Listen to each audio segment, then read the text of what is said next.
প্রিয় শিক্ষার্থীবৃন্দু, আজ আমি তোমাদের সাথে কথা বলবো সাফিক্স এবং প্রিফিক্স নিয়ে। চলো শুরু করা যাক। সাফিক্সেস হচ্ছে প্রত্যয় রূপে যুক্ত হবে। তাহলে সাফিক্স কোথায় যুক্ত হয়? আমরা যেহেতু জানি যে বাংলা প্রত্যয় শব্দের শেষে বসে, মূল শব্দের শেষে বসে, তাইলে সাফিক্সও সেই রকম একটা ওয়ার্ডের শেষে যুক্ত হবে। আর প্রিফিক্সেস হচ্ছে উপসর্গ। আমরা জানি যে বাংলায় উপসর্গগুলো মূল শব্দের আগে বসে, তাহলে প্রিফিক্সেসগুলো আগে বসবে। তাইলে আমরা বলতে পারি মূল ওয়ার্ডের আগে যে শব্দগুলো যুক্ত হয় এগুলোকে প্রিফিক্স বলে, আর মূল ওয়ার্ডের শেষে যে শব্দগুলো যুক্ত হয় এগুলোকে সাফিক্স বলা হয়ে থাকে। কখনো কখনো বথ শব্দটি উল্লেখ থাকে, তবে কিন্তু বথ শব্দটি আসলে মূল ওয়ার্ডের আগে এবং পরেও যুক্ত করতে হবে। যেমন লাইট, লাইট দেওয়া থাকলে তোমাকে এটা যদি ভার্ব ফর্ম করা লাগে, এটার আগে ইএন যুক্ত করা লাগে, শেষেও ইএন যুক্ত করা লাগে, এনলাইটেন। তাহলে সাফিক্স প্রিফিক্সের ক্ষেত্রে তিন রকম থাকে: use suffix, prefix and both. আমাদের সাফিক্স প্রিফিক্সগুলো মূলত পার্ট অফ স্পিচের সাথে রিলেটেড। যেমন আমরা জানি যে পার্ট অফ স্পিচ ৮ প্রকার: noun, pronoun, adjective, verb, adverb, preposition, conjunction, interjection. যেহেতু ইন্টারজেকশন আলাদা একটা চ্যাপ্টার, এটা সাফিক্স প্রিফিক্সের সাথে যুক্ত না। কনজাংশনও সেম, প্রিপজিশনও সেম। আর নাউনের পরিবর্তে যেহেতু প্রনাউন ইউজ হয়ে থাকে, তাইলে প্রনাউনও সাফিক্স প্রিফিক্সের সাথে যুক্ত না। তাইলে আমরা সাফিক্স প্রিফিক্সের সাথে যুক্ত কি পেলাম? আমরা সাফিক্স প্রিফিক্সের সাথে যুক্ত পেলাম noun, adjective, verb, adverb. That means হচ্ছে একটা শব্দের বা একটা ওয়ার্ডের 4টা রূপ থাকবে। যেমন বিউটিফুল বা বিউটি। বিউটি, এখানে এই শব্দটি হচ্ছে নাউন। তারপরে এটার ভার্ব ফর্ম কি? Beautify, verb. তাহলে এটার অ্যাডজেক্টিভ ফর্ম কি? Beautiful, adjective.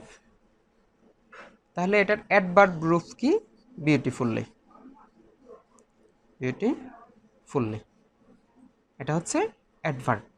এই 4টা, একটা ওয়ার্ডের এই 4টা রূপ তোমাকে শিখতে হবে। যদি আমরা এরকম দেখি, যেমন হুফ যদি ধরো, হুফ এটা verb form plus noun form. এটা ভার্বও হয়, নাউনও হয়, তাহলে এটার অ্যাডজেক্টিভ ফর্ম কি? অ্যাডজেক্টিভ ফর্মটা আমরা ধরতে পারি হোপফুল অথবা হোপলেস।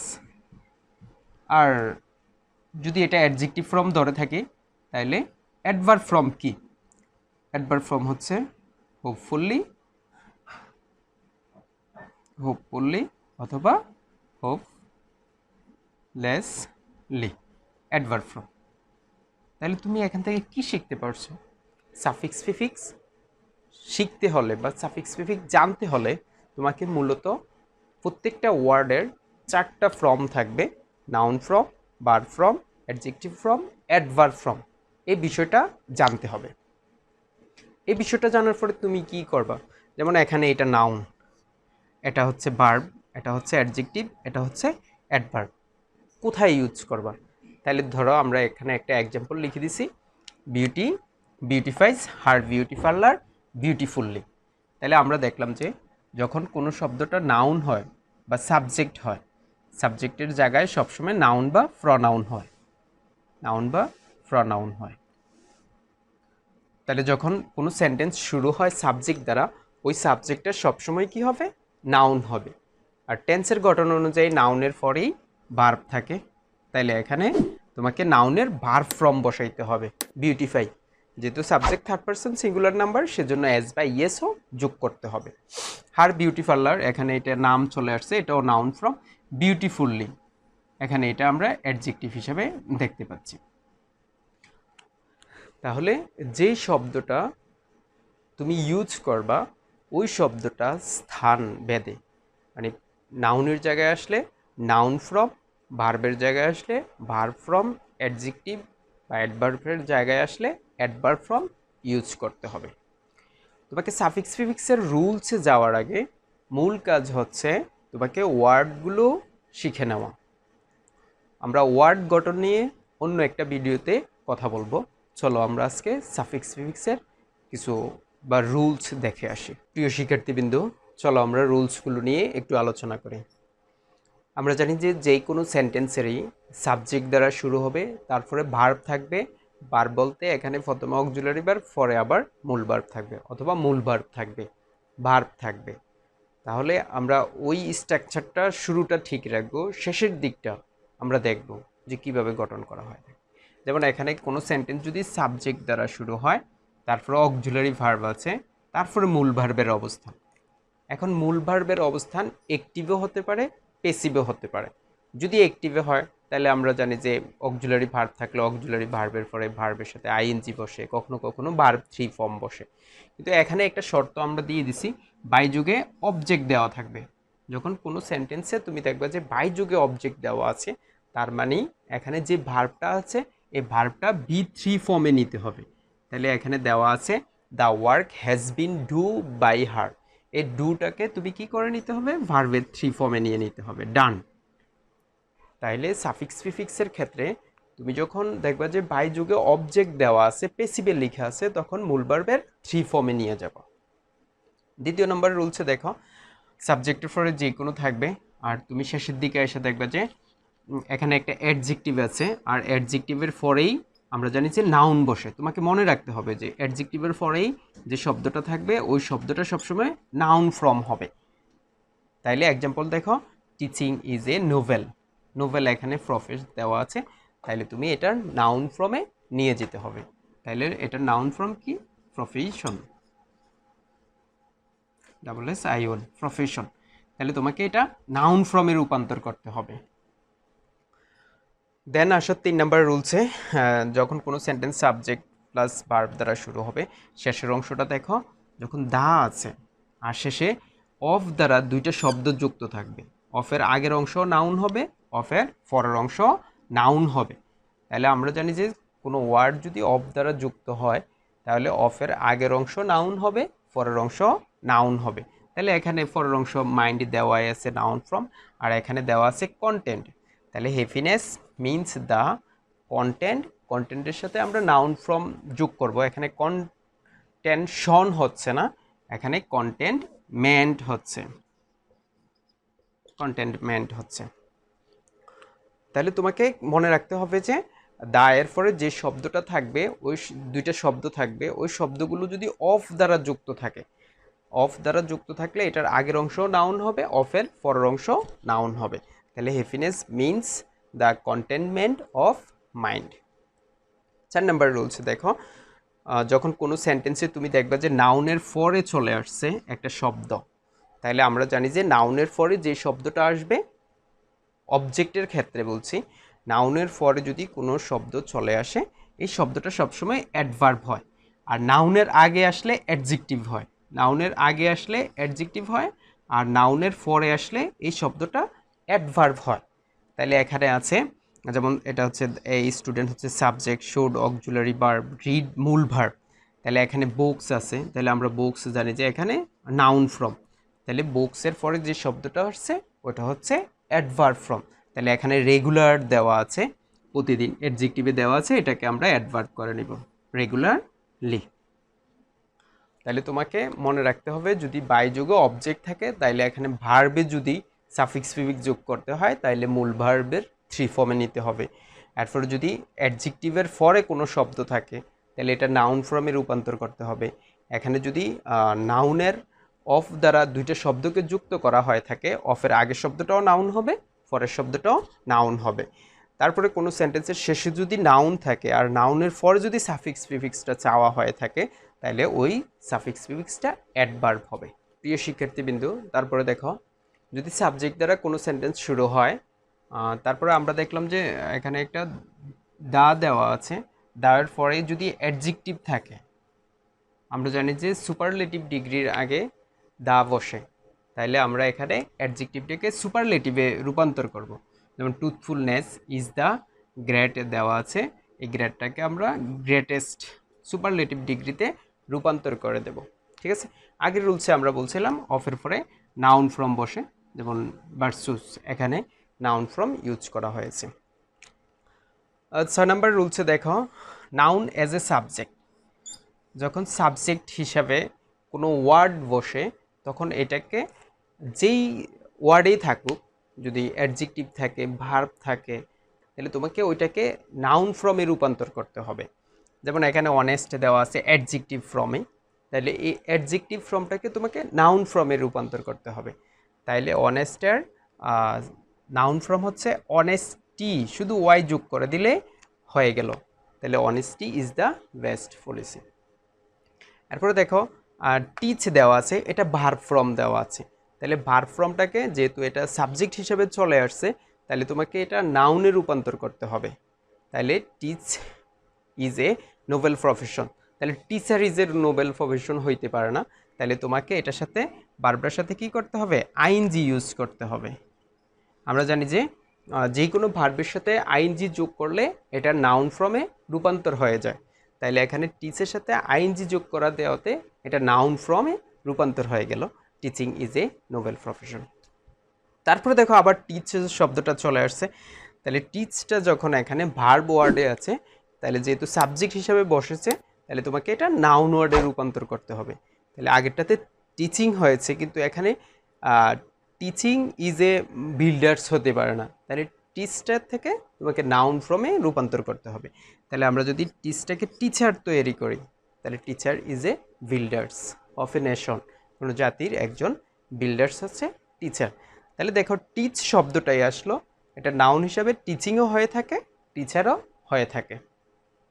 তারপরে দেখো আমরা যে সেন্টেন্সটা জেনারেলি ফলো করে থাকি, তুমি যদি এই একটা স্ট্রাকচারও শিখে থাকো, তাহলে কিন্তু তুমি সাফিক্স ফিফিক্স বুঝতে পারবা।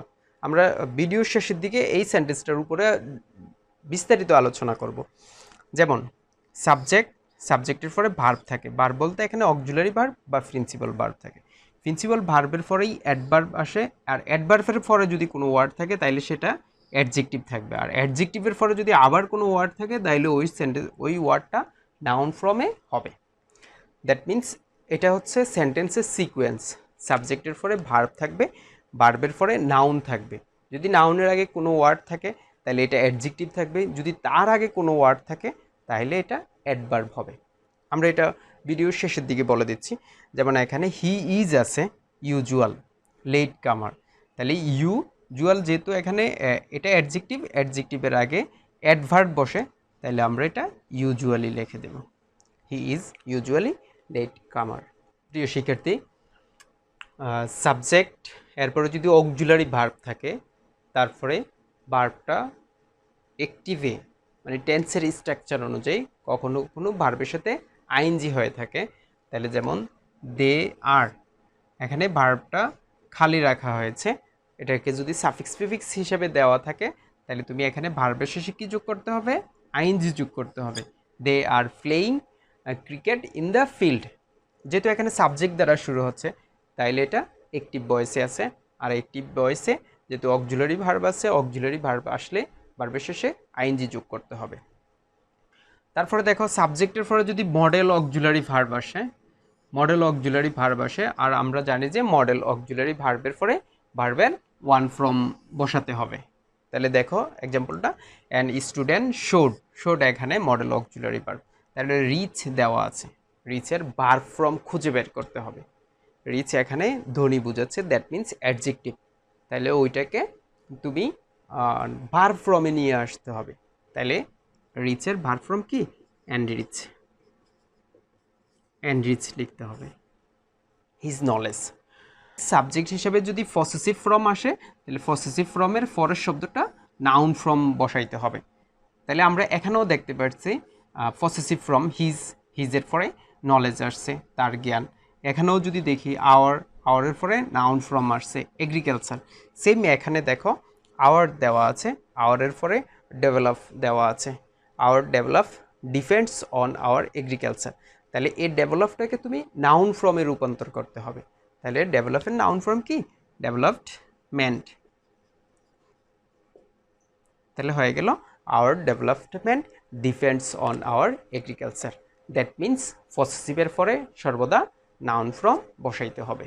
তারপরে দেখো যদি সাবজেক্টের পরে ভার্ব চলে আসে, ভার্বের পরে আবার এ বা এন আসলো, এ বা এন এর পরে যদি আবার ভার্ব ফর্ম থাকে, এ বা এন এর পরে যদি ভার্ব ফর্ম থাকে তাহলে তোমাকে ওই ভার্বটার সাথে আইএনজি যোগ করতে হবে। তাহলে হচ্ছে সায়েন্স ইজ এ ব্লেস আছে, এই ব্লেসের জায়গায় আমরা কি করব, ভার্বের সাথে আইএনজি যোগ করে দেব, ব্লেসিং অফ মডার্ন এইজ। আমরা এর আগেও বলছিলাম যখন কোনো অফ থাকবে, অফের আগেরটা নাউন ফর্ম হবে, তাহলে ভার্বের সাথে আইএনজি যোগ করলে নাউন ফর্ম, এবং পরেরটাও নাউন ফর্ম হবে। পরেরটা বলতে এখানে এইজটাকে বুঝাবে, তার আগে মডার্ন চলে আসছে, দ্যাট মিনস অ্যাডজেক্টিভ। তাহলে আমরা জানি যে নাউনের আগে কি বসে, অ্যাডজেক্টিভ বসে। তাহলে ওই হিসাবে তোমার এই সূত্রগুলো মিলে নিতে পারবা। তারপরে দেখো যদি কোনো সেন্টেন্স সাবজেক্ট দ্বারা শুরু হয়ে যায়, এরপর অক্সিলারি ভার্ব বসে, তারপরে আবার টু আসলো, আর টু এর পরে যে ওয়ার্ডটা দেওয়া থাকবে এটাকে ভার্ব ওয়ানে রূপান্তর করতে হবে। যেমন এখানে টু এর পরে লাইট দেওয়া আছে, লাইট অর্থ আলো, তাহলে এটা নাউন ফর্মে দেওয়া আছে, তাহলে তোমাকে এটাকে ভার্ব ফর্মে নিতে হবে। তাহলে ভার্ব ফর্মে নিতে হলে লাইটটাকে কি করতে হবে, ভার্ব ফর্মে রূপান্তর করতে হবে, টু এন লাইটেন। ঠিক আছে, তাইলে we should read book to, to এর পরে ভার্বের one form, enlighten our mind. এখানে কিন্তু লাইট দেওয়া আছে, এটা নাউন ফর্ম এবং অ্যাডজেক্টিভ ফর্ম হয়। প্রিয় শিক্ষার্থীবৃন্দ, যদি এই রুলসগুলোতেও সমস্যা হয়, চলো আমরা একটা এক্সাম্পল দিয়ে বুঝিয়ে দেব যে সেন্টেন্স সিকোয়েন্সটা, মানে সেন্টেন্সের গঠনটা কিভাবে হয়। প্রিয় শিক্ষার্থীবৃন্দ, রুলসগুলোর আলোকে আমরা সহজ একটা সেন্টেন্স গঠন দেখে নেব। যেমন এখানে তালহা ইজ এ বয়, এখানে তালহা হচ্ছে সাবজেক্ট কিন্তু নাউন ফর্ম, এরপরে ইজ হচ্ছে ভার্ব, আর বয় হচ্ছে এখানে অবজেক্ট তবে নাউন ফর্ম, নাউন ফর্ম। কিন্তু এটা এখানে আসছে যেহেতু আমরা জানি যে অ্যাডজেক্টিভের সংজ্ঞাটা আমরা যেটা জানি যে ওয়ার্ড দ্বারা নাউনের দোষ গুণ অবস্থার সংখ্যা পরিমাপ বোঝায় তাকে অ্যাডজেক্টিভ বলে। তাহলে এখানে এ দ্বারা অ্যাক্টিভ হয় বোঝাচ্ছে, তাহলে এখানে এটা হচ্ছে অ্যাডজেক্টিভ, তাহলে এটারে আমরা অ্যাডজেক্টিভ ধরে নিলাম। পরের সেন্টেন্সে দেখো এখানে এ হচ্ছে অ্যাডজেক্টিভ, বাকিগুলো তো ঠিকই আছে, যেমন তালহা হচ্ছে নাউন, ইজ হচ্ছে ভার্ব, তারপর এটা অ্যাডজেক্টিভ আর বয়টা হচ্ছে নাউন। আর আমরা জানি যে যদি আর্টিকেল অ্যাডজেক্টিভ হিসেবে আসে তাহলে আর্টিকেলের পরে যে শব্দটা থাকে ওই শব্দটা আবার অ্যাডজেক্টিভ হয়। তাহলে এখানে গুডটাও অ্যাডজেক্টিভ, ডাবল অ্যাডজেক্টিভ হয়ে গেল। তারপরে সেন্টেন্সটাতে একটু খেয়াল করো, যেমন তালহা এখানে নাউন, নাউন ঠিকই থাকবে, বয় এটাও নাউন, এটাও বয় ঠিকই থাকবে, ইজ ভার্ব এটাও ঠিকই আছে, এ অ্যাডজেক্টিভ তাও ঠিক আছে, কিন্তু অ্যাডজেক্টিভ এবং গুড অ্যাডজেক্টিভ তাও ঠিক আছে। কিন্তু এই দুইটা অ্যাডজেক্টিভের মাঝে যদি কোনো ওয়ার্ড চলে আসে তখন এটা কি হয়ে যাবে, অ্যাডভার্ব হয়ে যাবে। ঠিক আছে, যদি তুমি কোনো সেন্টেন্সে ওয়ার্ডটা সিলেকশন করতে না পারো যে এখানে কি বসবে, noun from, verb from, adjective from না অ্যাডভার্ব ফ্রম বসবে, তাহলে তুমি এই সেন্টেন্সটার আলোকে ওই সেন্টেন্সটাকে মিলিয়ে নাও, দেন তারপরে সিলেক্ট করো কোন ওয়ার্ডটা বসবে। যদি নাউন ওয়ার্ডটা বসে থাকে তাহলে তুমি ওই ওয়ার্ডটাকে নাউন ফ্রমে গঠন করো। আমাদের দ্বিতীয় ভিডিওতে ওয়ার্ড গঠন, সাফিক্স প্রিফিক্সের ওয়ার্ড গঠনের উপরে থাকবে, তোমরা ওই ভিডিওটা দেখে নিও। ধন্যবাদ সবাইকে।